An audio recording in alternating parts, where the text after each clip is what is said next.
오늘 우리가 같이 나눌 설교의 본문에 해당되는 설교에 해당되는 본문의 말씀 우리 같이 좀 찾아서 같이 읽도록 하겠습니다. 로마서 3장 21절에서 28절까지의 말씀입니다. 로마서 3장 21절로 28절까지의 말씀 우리 한 절씩 나눠 읽겠습니다. 그러나 이제는 율법과는 상관없이 하나님의 의가 나타났습니다. 그것은 율법과 예언자들이 증언한 것입니다.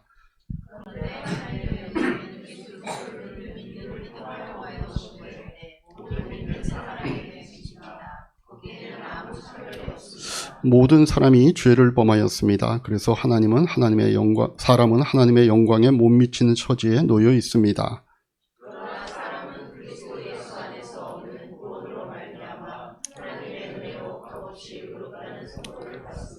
하나님께서는 이 예수를 속죄 제물로 내주셨습니다. 그것은 그의 피를 믿을 때에 유효합니다.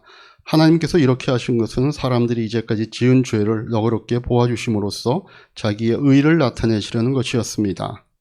하나님께서 오래 참으시다가 지금 이때에 자기의 의로우심을 나타내신 것은 하나님은 의로우신 분이시라는 것과 예수를 믿는 사람은 누구나 의롭다고 하신 것을 주셨습니다.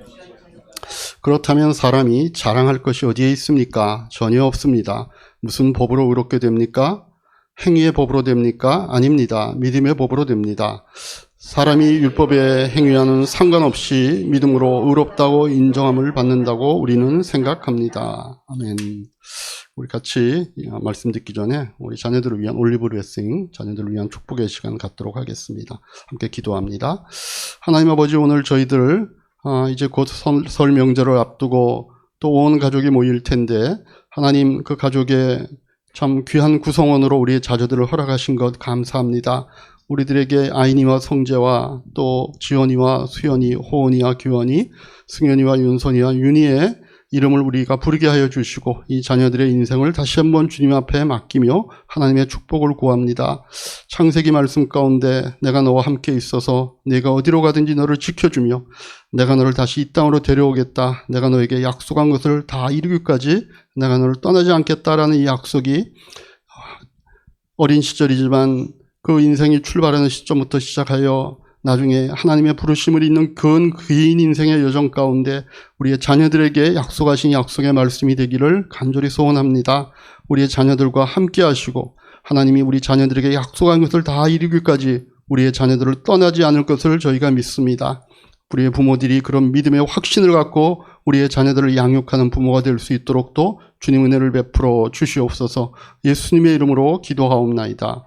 아멘.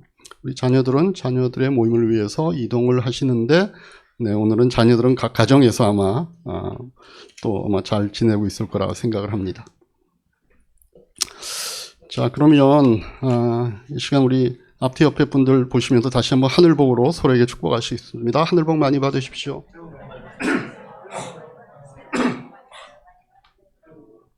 네.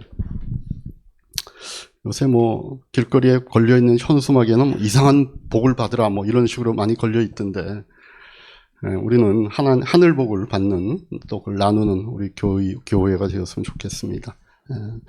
칭찬하고 싶은 것은, 우리가 다 아시는 것처럼, 지난 주일부터 시작해서 1박 2일 동안 우리 행복한 이야기 팀과 이제 필그림이라고 하는 그런, 옛날 기도원 스타일은 아니고, 좀 이제 요새는 조금 그 시설이 그래도 가서 좀, 지낼만 한 그런 시설인데, 어쨌든 가서 기도에 집중할 수 있고, 또, 여러 가지 또 하나님과의 관계를 묵상할 수 있는 이런 시설이기 때문에, 우리가 1박 2일 지내는 동안에 또 다들 좋은 시간을 보냈을 거라고 생각합니다. 제 감사한 거는 그 행복한 이야기 팀과 그렇게 1박 2일 동안 가서 그런 시간을 보낼 수 있었다라고 하는 게 참 감사했고 또 고마웠습니다.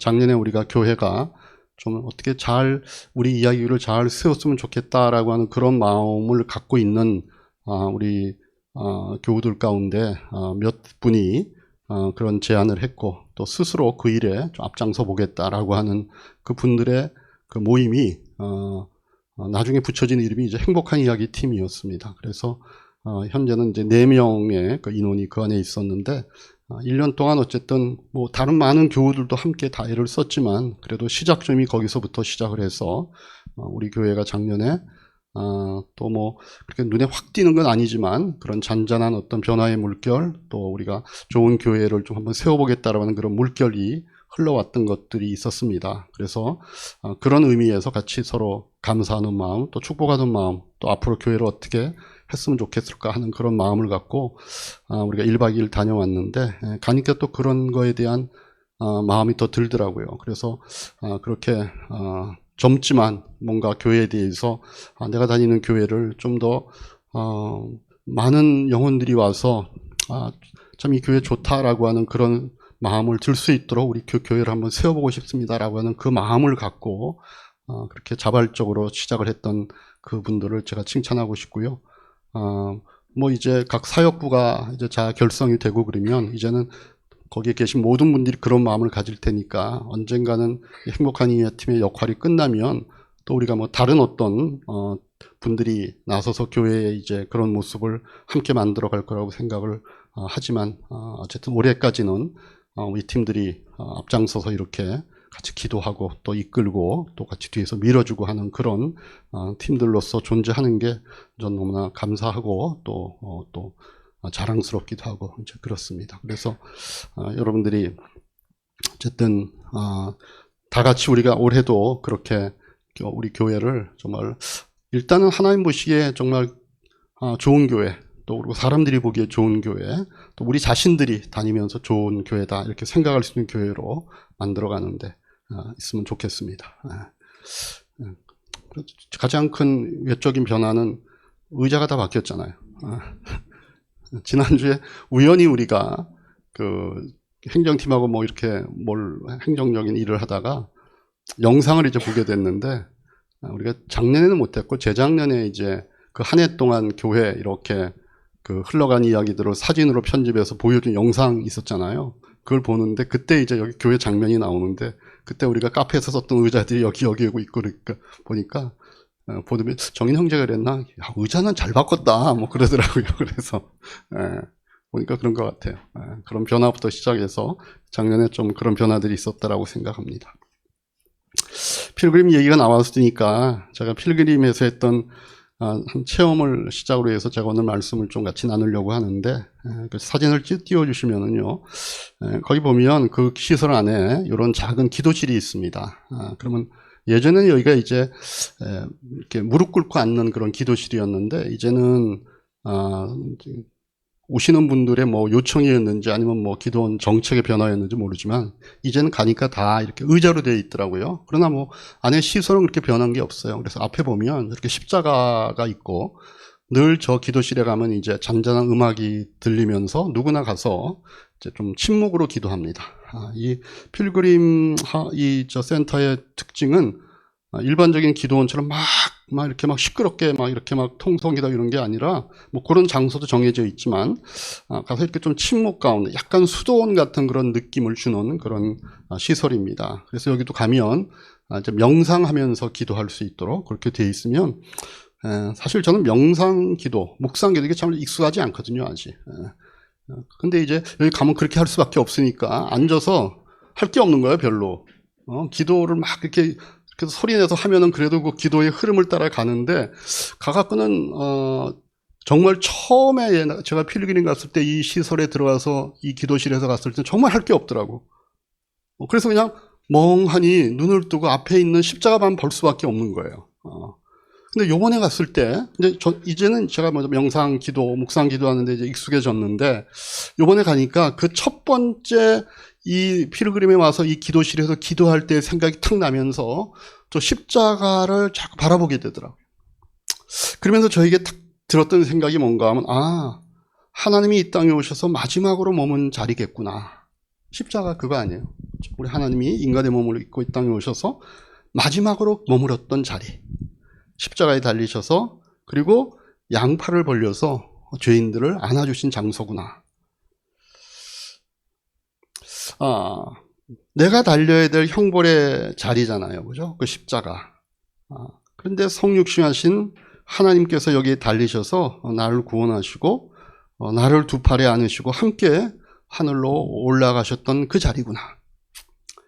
그래서 죄인이었던 내가 갈 최종적인 목적지가 새 하늘과 새 땅이 되게 하셨구나. 그리고 그 운명이 나의 수준이 되도록 지금 내 안에 성령님으로 오셔서 나를 변화시켜 계시는구나. 그게 나구나. 그런 생각이 쭉 이어지면서 막 마음이 뜨거워지는 거예요. 너무 그게 감사한 거예요. 그래서 나온 기도가 하나님 감사합니다. 정말 모든 것이 감사합니다. 오늘 우리가 불렀던 찬양 모든 것이 은혜라고 한 그 찬양처럼 제 마음 가운데 그 감사와 은혜에 대한 마음이 쭉 이렇게 가득 차는 거예요. 그리고 나서 이렇게 그 자리에 앉아서 묵상을 하는데 제 삶의 모든 게 감사다라고 하는 이런 생각이 있었어요. 예수님으로 얻게 된 새로운 생명이고 새로운 인생이니까. 그러니까 내 처지와 형편과 상관없이 내가 살아서 경험하는 모든 것이 감사할 수밖에 없다. 그리고 그 끝은 새하늘과 새 땅에서 누리게 될 영원한 삶이 될 거니까 그 감사함으로 가득한 삶이 나의 삶이구나. 이런 마음이 제가 들었습니다. 물론 이때는 이제 우리 행복한 이야기 팀은 이제 이미 올라간 때입니다. 이제 1박 2일 일정을 끝나고 올라가고 이제 저 혼자 남아 있으면서 이 기도실에 갔을 때 들었던 그런 생각입니다. 근데 이런 마음에 감사합니다. 하나님의 은혜다. 이런 마음이 쭉 잠겨 있는데 항상 그래요. 동시에 탁 들어오는 또 다른 생각이 있는 거예요. 그런데 왜 나는 실제로는 감사하며 살지 못할까? 이런 생각이 탁 드는 거예요. 내가 이런 자리, 이런 시간, 이런 어떤 깨달음이 왔을 때는 감사한데 왜 실제로는 그런 삶이 아닐까? 그러면서 제가 예전에 들었거나 읽었던 그 얘기 가운데 그 한 전쟁에 참여했던 어떤 병사의 얘기가 생각이 나는 거예요. 뭐 총알과 포탄이 빗발치고 터지는 이런 전쟁터에서 한 병사가 너무 상황이 무섭고 두려우니까 기도한 거예요. 하나님, 이 전투에서 저의 목숨을 살려주시면 제가 평생 하나님 위해 살겠습니다. 그러다가 그냥 갑자기 가슴에 충격을 받고 보니까 총을 맞은 거죠. 총을 맞고 기절을 한 거예요. 한참 시간이 흐른 후에 의식이 들어서 보니까 야전병원인 거예요. 아니, 내가 가슴에 분명히 정면으로 총을 맞았는데 이게 어떻게 된 일이냐 봤더니 자기 어머니가 이 전쟁에 참여하기 전에 아들아, 그건 하나님의 말씀인데 네가 꼭 전쟁터 다니면서 네가 시간 있을 때 봐라. 그러면서 포켓에 넣어두었던 작은 포켓 성경이 여기에 넣어주어 있었는데 마침 총알이 그 성경에 딱 맞았다는 거죠. 그래서 그 충격으로 정신만 잃었지 생명에는 지장이 없었던 거. 그래서 정말 그걸 깨닫는 순간 정말 하나님이 내 기도를 들어주셨구나. 하나님이 날 지켜주셨구나. 그래서 내가 이 이후로 나의 인생은 하나님 위해 살려고 내가 애를 쓰게 되었다. 그렇게 이제 결심을 하고 전쟁이 끝나고 났습니다. 그래서 이 병사도 이제 자기 집으로 돌아와서 정말 내가 하나님을 위해 살겠습니다. 그 약속한 대로 살려고 애를 쓰는데 시간이 1년이 지나고 2년이 지나고 3년이 지나고 5년이 지나고 시간이 흘러가니까 이 병사가 내가 언제 그런 기도를 했냐 싶을 정도로 그냥 세상 사람과 별 다르지 않은 삶을 살고 있었다라고 하는 이런 얘기를 제가 옛날에 주일학교에서 들었는지 어디서 들었는지 그런 생각이 나는 거예요. 제가 그 얘기를 들을 때 들었던 생각은 에이 비겁한 놈. 저렇게 의지가 저렇게 박약해서는 되겠나? 난 안 그럴 텐데. 이런 마음을 제가 그때 가졌다는 이런 생각이 들었거든요. 근데 마치 이런 병사처럼 우리는 왜 그럴까 하는 겁니다. 왜 그럴까? 왜 우리는 분명히 감사의 됨을 알면서도 왜 그렇게 못 살고 오히려 그것보다는 불평과 불만이 우리에게 훨씬 더 많을까? 단지 그냥 그게 의지가 약해서일까? 그게 굉장히 궁금해지는 거예요. 여러분 그렇지 않나요? 여러분도 다 예수님 잘 믿어보려고 그렇게 마음을 작정하고 결심하고 새해가 되면 그런 결단을 하는데 실제로 한 해의 시간이 흘러가면 내가 언제 그런 생각을 했나 모를 만큼 그렇지 않은 자기의 모습을 우리가 발견하잖아요. 우리가 왜 그렇게 금방 우리가 한 결심과 결단과 남이 한 것도 아니에요. 내가 한 거예요. 그런데도 불구하고 왜 우리가 그런 거를 금방 잊어먹을까? 왜 우리는 달라지지 않을까? 인간의 타락과 관련된 성경에 있는 내용들을 이렇게 쭉 읽다 보면 이런 게 발견이 되는 거예요. 우리에게 감사를 상쇄시켜버리는 본성이 우리 앞에 작동하고 있는 거예요. 그리고 오늘 우리 본문에서 보듯이 그게 뭔가 하면 자랑하고 싶은 마음이다. 성경이 그렇게 얘기해요. 자랑하고 싶은 마음. 여러분, 우리가 자랑은 어느 때 하죠? 자랑은 어느 때 합니까? 내가 이룬 결과에 대한 원인이 자기에게 있을 때 사람은 자랑합니다. 내가 성공한 사람이 되었습니다.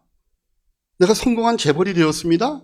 내가 성공한 어떤 권세를 갖고 있고, 내가 어떤 학위를 받았고, 내가 어떤 좋은 직장에 내가 취직을 했습니다. 근데 내가 잘해서 돌아가는 원인이 나에게 있으면 난 떳떳하게 자랑할 수 있죠. 내가 공부 열심히 했잖아. 내가 열심히 정말 누구 밑에서 내가 열심히 정치를 어떻게 하는지 배웠잖아. 그러니까 내가 드디어 지금 이 자리에 온 거야. 내가 이 권력을 가진 거야. 내가 또 이렇게 열심히 누군가를 잘 섬겼더니 사람들이 나를 인정해서 이런 자리에 나를 올려준 거야. 원인이 나에게 있으면 우리는 그걸 자랑합니다. 그런데 내가 자랑할 수 없을 때가 있어요. 그게 뭐예요? 결과는 나에게 있는데 원인이 나에게 없을 때입니다. 자랑할 수 없잖아요. 그죠? 그때는 자랑이 아니라 우리는 감사할 수밖에 없는 겁니다. 난 별로 똑똑하지 않아. 근데 어떻게 하다 보니까 내가 좋은 대학에 들어간 거예요. 그럼 감사하죠. 내 생일에 생각지도 못했던 너무나 엄청난 선물을 받은 거예요. 그러면 감사하죠. 근데 거기다 대고, 야, 내가 태어났으니까 내가 생일날 선물 받는 거 당연하지. 나 같은 사람이 태어났는데 이 정도 선물은 줘야 되는 거 아니야? 이러면 좀 웃기잖아요. 오늘 로마서에 보면 사도 바울이 우리가 얻은 구원은 율법과는 상관없이 주어진 것이다라고 얘기합니다. 그건 하나님이 우리에게 은혜로 선물로 주신 것이어서 자랑할 수 없다라고 얘기합니다. 근데 27절의 말씀이 재밌어요. 뭐라고 되어 있냐면 그렇다면 사람이 자랑할 것이 어디에 있습니까? 전혀 없습니다. 이렇게 얘기하거든요. 이 말의 뉘앙스는 뭔가 하면 그걸 자랑하는 사람이 있기 때문에 하는 말이에요. 마치 하나님의 은혜를 받은 것이 자기가 당연하다고 해서 그걸 자랑하는 사람들이 있으니까 지금 사도 바울이 얘기하는 거거든요. 네가 받은 그 구원이 과연 자랑할 만한 것이냐? 없지 않느냐.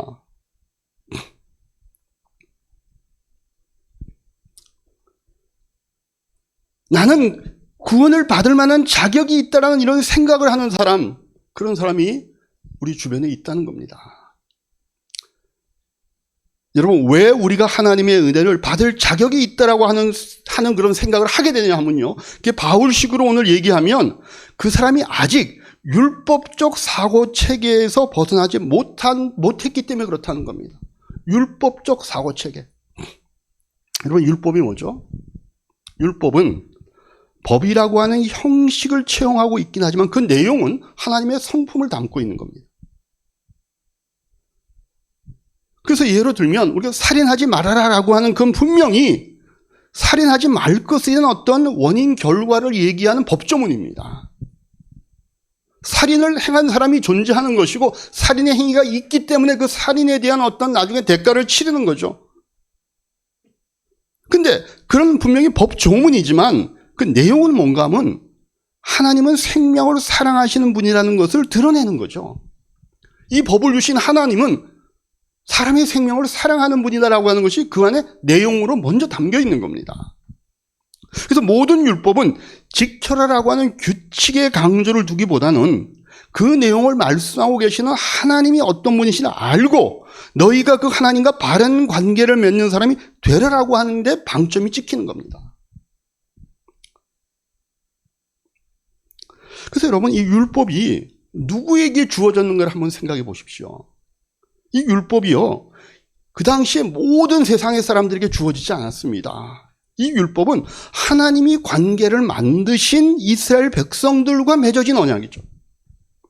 율법이 주어진 시점이 그렇습니다. 아까 우리 찬양팀의 갑자기 이름이 생각이 안 나네. 이 큰일 난 거예요, 이제. 다 우리 명찰 달고 앞으로 예배를 드려. 효선자매가 잠깐 얘기할 때 그 출애굽 얘기했잖아요, 그죠? 그럼 광야, 그죠? 그게 뭐예요? 그 율법이 이스라엘 백성에게 주어질 때가 애굽에서 종노릇할 때 주어진 게 아니에요. 출애굽을 해서 구원을 시켜놓은 다음에 자유인이 되었을 때 하나님이 그 다음에 주신 거잖아요. 왜 그때 주셔요? 다시 말해서 하나님과 이스라엘이 하나님이 지금 이스라엘의 구원자라고 하는 그 관계가 형성된 다음에 그 다음에 율법을 주시는 겁니다. 다시 말해서 내가 너희를 구원해준 목적이 지금 이 율법 안에 담겨 있다는 걸 가르쳐주기 위해서. 이 목적이 뭐예요? 너희가 앞으로 이런 모습으로 살기를 내가 원하기 때문이라고 하는 것들을 하나님이 이제 비로소 그 관계를 통하여 전달하는 것입니다. 그 모습이 바로 뭐예요? 너희들이 이제 저 애굽 사람과 같이 살지 않고 이제는 나와 함께 살게 될 것이며 내가 너희들의 하나님이 되어서 내가 앞으로 너희들을 축복하는 이 축복을 누리는 자들이 너희가 될 것이다를 가르쳐 주시는 것이 율법이거든요. 그래서 대표적인 성경의 그 구절이 뭐예요? 레위기 11장 45절 말씀 뭐예요? 같이 한번 읽겠습니다. 시작. 나는 너희의 하나님이 되려고 너희를 이집트 땅에서 데리고 나온 주다. 내가 거룩하니 너희도 거룩하게 되어야 한다. 이게 율법을 주신 사실은 가장 큰 목적이에요. 율법을 주신 목적은 너희가 이걸 상세히 지키는 것에 중요한 게 아니라 너희의 어떤 상태를 내가 지금 그리고 있다는 겁니다. 내가 거룩한 것처럼 너희도 거룩해야 되는 거야. 다시 말하면 나와 너희가 수준이 같아질 거야. 이 율법을 통하여 너희들에게 그 마음이 생겨야 된다는 겁니다. 그러면 이 율법을 받은 이스라엘 백성의 반응은 최소한 이 둘 중에 하나밖에 없습니다. 하나는 그런 은혜를 베푸신 나에게 그런 애굽으로부터 우리를 구원해 주실 뿐만 아니라 이제는 하나님과 같은 거룩한 자가 되도록 나를 지금 하나님이 생각하고 계시구나. 거기에 대한 감사. 아니면 하나님의 그런 성품 앞에 드러난 자신들의 부족한 모습을 절감하고 하나님께 계속적으로 하나님 정말 저희들을 그렇게 되도록 붙잡아 주세요. 하나님께 전적으로 의지하는 그런 반응. 이 둘 중에 하나밖에 없는 겁니다.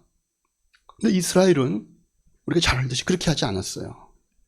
이 사람들은요, 일단 하나님께서 베푸신 구원의 은혜에 감사하는 것보다 오히려 요구했습니다. 뭘 요구해요? 배고파, 목말라, 전쟁에서 우리를 구해줘.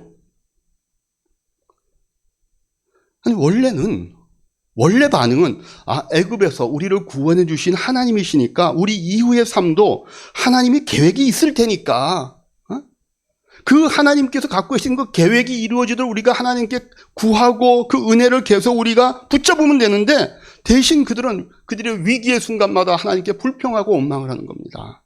이유가 뭐예요? 자신들이 애굽에서 나왔다는 거예요. 우리가 나왔지 않냐? 당신 말대로 우리가 나왔잖아. 나왔으니까 자기들에게 베풀어진 그 하나님의 은혜를 오히려 이 사람들은 자신들이 한 것으로 자기들이 뭔가를 해낸 것으로 생각을 해서 우리가 이렇게 했으니까 거기에 합당한 무엇인가를 이제 당신이 우리에게 더 줘라고 얘기하는 겁니다. 그래서 나왔던 성경 구절들이 뭐예요? 우리가 잘 알듯이 출애굽기에 쭉 그런 얘기들이 나옵니다. 출애굽기 한번 읽어볼까요? 하나씩 한번 같이 읽겠습니다. 바로가 다가오고 있었다. 이스라엘 자손이 고개를 들고 보니 이집트 사람들이 그들을 추격하여 오고 있었다. 이스라엘 자손은 크게 두려워하며 주님께 부르짖었다. 그들은 모세를 원망하며 말하였다. 이집트에는 묘자리가 없어서 우리를 광야에다 끌어내어 죽이려는 것입니까? 우리를 이집트에서 끌어내어 여기서 이런 일을 당하게 하다니 왜 우리를 이렇게 만드십니까? 그러니까 홍해 앞에서 아까 그죠? 그 효선자매 얘기했던 그 홍해 앞에서 이들의 모습. 그거 이제 지나갔어요. 그러면 그 다음에 금방 그 다음 구절 뭐예요? 16장에 나오는 말씀. 이게 이제 먹을 게 없는 거예요. 그때 했던 얘기입니다. 같이 읽습니다. 이스라엘 자손이 그들에게 항의하였다. 차라리 우리가 이 땅 거기 고기가마 곁에 배불리 음식을 먹던 그때에 누가 우리를 주님의 손에 넘겨주어서 죽게 했더라면 더 좋을 뻔하였습니다. 그런데 당신들은 지금 우리를 이 광야로 끌고 나와서 이 모든 회중을 다 굶어 죽게 하고 있습니다. 먹을 게 없으니까 이 땅을 생각하고 차라리 그때 배 터져서 죽었으면 좋겠다. 근데 왜 여기 더 일어나가지고 우리를 굶어 죽게 하느냐. 이 난리를 치는 겁니다. 그 다음에 17장에 또 보십시오. 그래서 하나님이 뭘 주셨잖아요. 그죠? 만나와 메추라기 줬잖아요. 조금 가다 보니까 이제 목이 마른 거예요. 그럼 어떻게 해요? 그럼 이제 홍해도 건넜겠다. 그 다음에 하나님이 만나와 메추라기 줬겠다. 그러면 그거 삼킬 물 주지 않겠어요? 근데 뭐라고 얘기해요? 같이 읽습니다. 그러나 거기에 있는 백성은 몹시 목이 말라서 모세를 원망하며 모세가 왜 그들을 이태에서 데려왔냐고 그들과 그들의 자식과 그들이 먹이는 집짐승들을 목말라 죽게 할 작정이고 하면서 대들었다. 이런 마음으로 율법을 그들이 받으니까 율법은 그냥 지켜야 되는 명령으로만 들렸지 그 안에 담겨있는 율법의 내용이었고 실체였던 하나님의 마음은 안 보이는 겁니다. 그래서 율법의 내용은 안 보고 지키라는 형식만 남아서 지켰냐 안 지켰냐를 따지는 그런 계산표만 된 겁니다. 그래서 율법을 주신 진짜 이유인 너희를 하나님이 구원해 내시고 하나님과 같은 수준으로 이끄시려고 한 데 대한 감사는 사라지고 그냥 지켰냐 안 지켜라는 법조문으로만 이것이 그들에게는 인식이 되어서 지키면 지켰다라고 하는 것이 그들의 자랑거리가 되어서 남과 자신을 구별하는 치장거리가 된 것이고 못 지킨 사람에 대해서는 그것을 비판의 재료로 사용하는 것이 이스라엘 백성들의 삶의 역사였던 거예요. 그래서 이들의 후손인 중에 가장 대표적으로 바리새인들이 그렇게 하고 사셨잖아요. 그죠? 이 사람들은 율법을 지키는 것이 자기 치장이 되어가지고 많은 사람 앞에서 자기를 드러내는 자랑거리였습니다. 마태복음 23장 5절 7절이 대표적으로 그거죠. 같이 한번 한 절씩 나눠보십시다. 그들이 하는 모든 일은 사람들에게 보이려고 하는 것이다. 그들은 경문곽을 크게 만들어서 차고 다니고 옷수를 길게 늘어뜨린다. 장터에서 인사받기와 사람들에게 랍비라고 불리기를 좋아한다. 이게 바리새인들의 모습이었던 거예요. 사람들에게 뭔가 자기가 뭔가를 율법적인 행위를 한다는 것들을 자꾸 드러내고 그거로부터 칭찬을 받기를 원하는 그 자랑하고 싶은 거예요. 근데 이 말씀하신 예수님이 진짜 원한 게 뭐예요? 율법의 정신을 이해해야 되지 않냐는 겁니다. 그래서 누가복음에 보면 예수님께서 대조되는 두 사람을 드시잖아요. 세리의 모습과 바리새인의 모습. 18장 1절, 11절에서 13절에 그 얘기죠. 우리 한 절씩 다시 보십시다. 바리새파 사람은 서서 혼잣말로 이렇게 기도하였다. 하나님 감사합니다. 나는 남의 것을 빼앗는 자나 불의한 자나 가늠하는 자와 같은 다른 사람과 같은 가늠하는 자와 같은 다른 사람들과 같지 않으며 더구나 이 세리와는 같지 않습니다.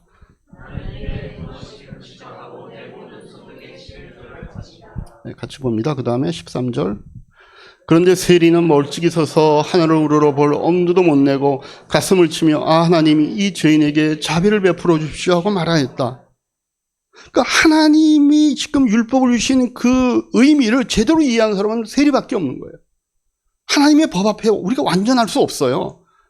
그럼 아까 봤듯이 하나님이 주신 그 은혜, 우리를 그런 수준으로까지 대접하시려고 하는 하나님의 은혜에 대해 감사하든가 아니면 거기에 미치지 못하는 자기의 모습을 보고 거기에 절망하며 하나님께 계속 의지하고 매달리든가. 세리는 두 번째 모습은 하고 있잖아요. 하나님, 이 죄인에게 자비를 베푸셔야 됩니다. 자비를 베푸셔야 됩니다. 그래서 예수님께서 세리가 바리새인보다 더 옳다라고 평가해 주셨잖아요. 그래서 이런 율법의 정신을 잊어버리고 율법의 법조항만을 붙잡고 살았던 구약의 유대인들의 마지막 모습이 뭐예요? 말라기 1장 6절에서 8절에 가면 이 사람들의 모습은 이렇게 되어 있습니다. 나눠 읽습니다. 이들은 아버지를 공경하고 종은 제 주인을 두려워하는 법인데 내가 너희 아버지라고 해서 너희가 나를 공경하기라고 하였느냐? 내가 너희 주인이라고 해서 너희가 나를 두려워하기라도 하였느냐? 나 만군의 주가 말한다. 제사장들아, 너희가 바로 내 이름을 멸시하는 자들이다. 그러나 너희는 우리가 언제 주님의 이름을 멸시하였습니까? 하고 되묻는다.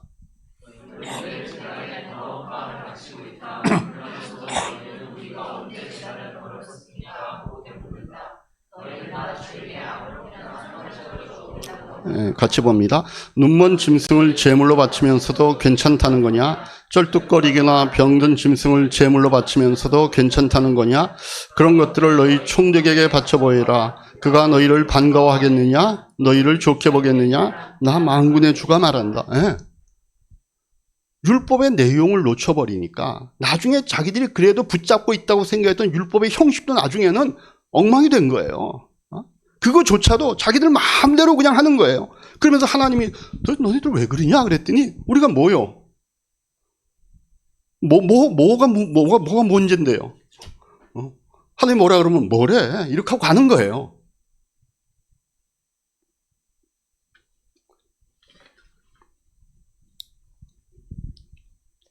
그런데 참 재미있는 거는요.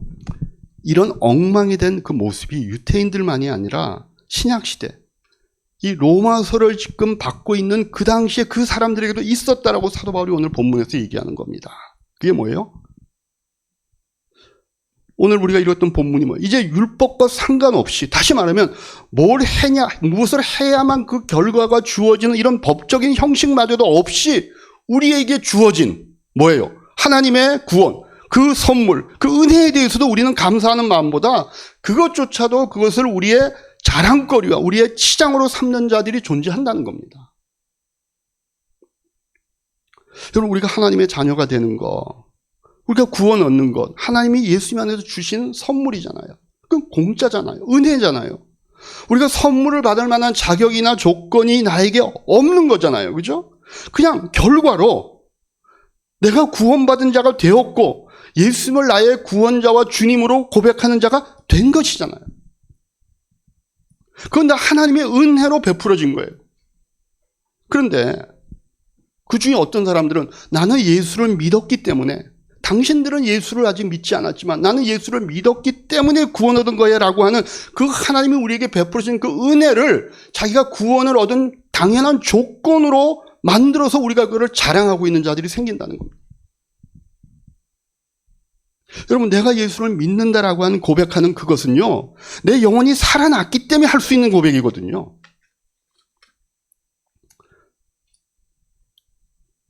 여러분, 죽은 것이 살아나는데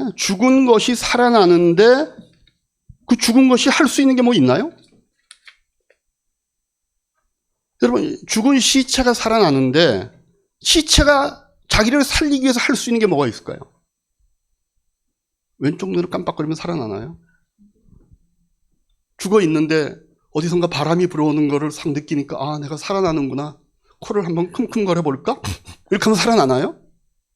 아니요. 시체가 생명을 얻는데 시체 쪽에서 할 수 있는 아무것도 없는 거예요. 살아났으니까, 살림을 받았으니까 그 다음에 입을 열어 나는 예수를 믿어요라고 하는 고백이 나오는 거죠. 그래서 내가 예수를 믿는다는 그 인식이나 예수를 믿는다는 고백도 사실은 구원의 조건이 아니라 구원의 결과일 뿐인 겁니다. 그래서 우리가 하나님이 우리에게 주신 그 구원 앞에서 할 수 있는 거는요, 딴 게 없어요. 그 십자가 앞에 할 수 있는 거 감사밖에 없어요. 그리고 그 감사함이 구원 얻은 내 삶 속에서 드러나도록 하는 일밖에 없는 겁니다. 그런데 이 감사의 마음이 아직 내 속에서 사라지지 않고 있는 옛사람의 모습이 그 율법적 사고의 체계에 저항에 직면하는 겁니다. 그게 아까 제가 처음에 이 설교를 시작했던 왜 우리가 자꾸 금방 잊어먹을까? 왜 우리는 깨달음이 있으면서도 그것이 오래가지 못할까? 내 깨달음의 유효 기간은 일주일도 안 되는 것 같아요. 그래서 그냥 감사거리를 소멸시켜버리고 그냥 나의 자랑스러움, 나의 당당함을 앞세우려고 하는, 그냥 남과 나를 비교해서 나의 잘난 것을 드러내고 남의 부족함을 비난하면서 사는 것이 우리의 삶의 모습일 수가 있다는 겁니다. 이런 우리의 율법적 체계의 삶을 감사의 삶으로 좀 우리가 바꿔나가야 되지 않겠습니까? 그게 구원 얻은 하나님의 자녀들의 모습이어야 되니까. 바울은 그래서 우리에게 그걸 잊지 않도록 뭐라고 얘기하시는가 하면 간단하지만 이 말씀을 주는 거예요. 범사에 감사하라. 범사에 감사하라.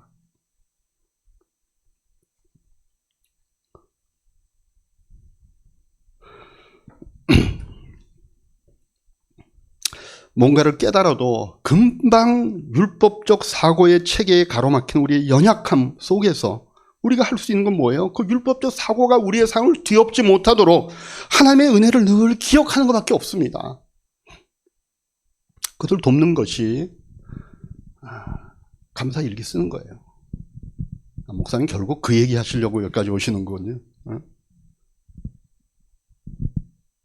감사 일기 쓰는 겁니다. 감사 일기를 쓴다는 것은 하루를 감사로 마무리하자는 얘기잖아요. 그죠? 목사님 저는 안 써도 감사해요. 제가 안 믿습니다. 마음에 있는 게 표현이 안 되는 거는 사실은 아직 자기 게 아닌 거거든요. 결국 그렇게 하지 않으면 우리는요, 너무 자연스럽게 율법적 사고방식에 쌓여서 그냥 따박따박 계산하는 사람으로밖에 안 사는 겁니다.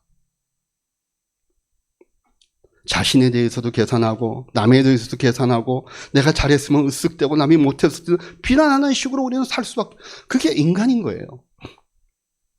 하나님께 입은 은혜와 긍휼로 나와 다른 사람을 바라보는 그런 식의 삶을 우리는 살기 참 어려운 거예요. 왜냐하면 우리가 아직 벗어버리지 못한 옛사람의 그런 모습들이 우리를 자꾸 율법적 사고 체계로 우리를 끌고 갔기 때문에 그렇습니다. 여러분, 기독교는 은혜의 종교잖아요. 죽은 영혼이 사는 거잖아요. 우리가 새하늘과 새 땅의 거주민이 되는 거는 은혜가 아니면 안 되는 거잖아요. 그러면 그런 우리의 새로운 모습에 대한 적합한 계산법은 감사밖에 없는 거예요. 하루를 내가 뭘 잘하고 뭘 못했는가를 따지는 것으로 우리의 삶을 마무리하지 말고 감사로 마칠소. 하나님께서 나에게 은혜를 베푸셨다라고 하는 것을 내가 실제로 인지하고 그렇게 살려고 애쓰고 그게 나의 삶의 습관이 되도록 노력하고 있다는 것을 여러분들이 성령 안에서 한번 해보는 그런 삶을 사시기를 바랍니다. 그러면 거기에 따른 달라짐이 있습니다.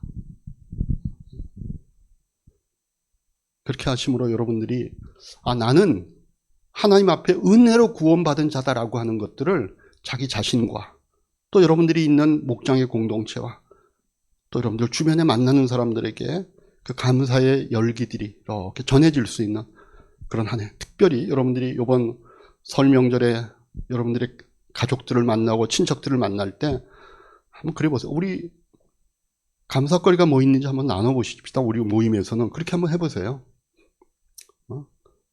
너 언제 결혼할 건데? 그런 거 하지 마시고, 너 요새 직장이 왜 그러냐? 뭐 이렇게 묻지 마시고, 우리나라가 어떻게 될 거냐? 이런 거 뭐 갖고 서로 극우, 극좌 이거 따지지 마시고, 1년 만에 만났는데 그동안 어떤 감사가 있었는지 한번 같이 우리가 얘기하면 좋을 것 같아요. 그리고 자기가 받은 감사 이런 것들 나누고, 그래서 뭔가 여러분들의 삶의 주변들이 감사의 내용들로 채워져서 하나님이 나에게 구원을 베푸셨다라고 하는 것들을 내가 실제로 경험하고 사는 우리 이하교회 가족들이 되시기를 주님의 이름으로 축복합니다. 기도하겠습니다.